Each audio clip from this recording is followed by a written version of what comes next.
Hi friends. അപ്പോൾ ഞാൻ കുറച്ച് കാര്യങ്ങൾ ഞാൻ ഇസ്രായേലിലേക്ക് വന്ന കാര്യങ്ങളൊക്കെ ഞാൻ പറഞ്ഞു. അത് കഴിഞ്ഞ് ഞാൻ 2 വീഡിയോ ഇട്ടിട്ടുണ്ടായിരുന്നു. അതധികം പേരൊന്നും കണ്ടിട്ടില്ല.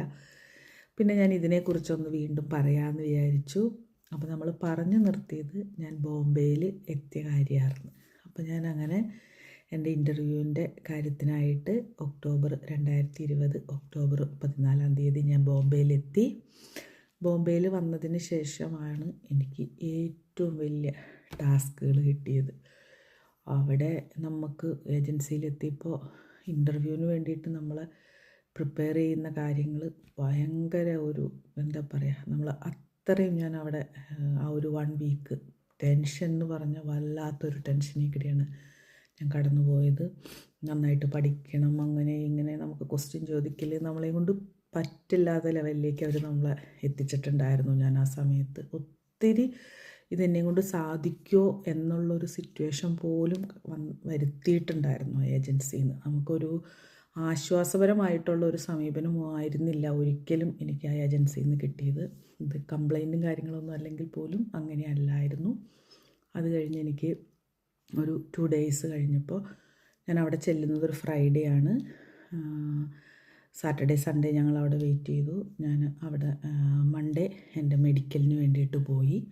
മെഡിക്കലെല്ലാം കഴിഞ്ഞു. മെഡിക്കൽ കുഴപ്പമില്ല, പാസ്സായി. അതിനുശേഷം എനിക്ക് 25th എൻ്റെ ഇൻ്റർവ്യൂ. അങ്ങനെ ഞാൻ ആ 25th ആ ഇൻ്റർവ്യൂ അറ്റൻഡ് ചെയ്യാനായിട്ട് പോയി. ഇന്നും അത് ഞങ്ങൾക്ക് ഫോണിലൂടെ ആയിരുന്നു ഇൻ്റർവ്യൂ നടന്നത്.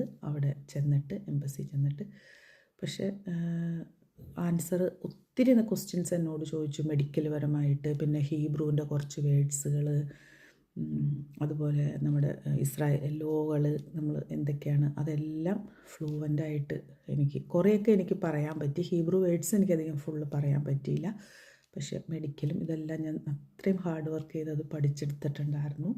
അതുകൊണ്ട് തന്നെ എനിക്ക് ടെൻഷനില്ലാതെ എനിക്ക് അത് ഇൻ്റർവ്യൂ അറ്റൻഡ് ചെയ്യാൻ പറ്റി.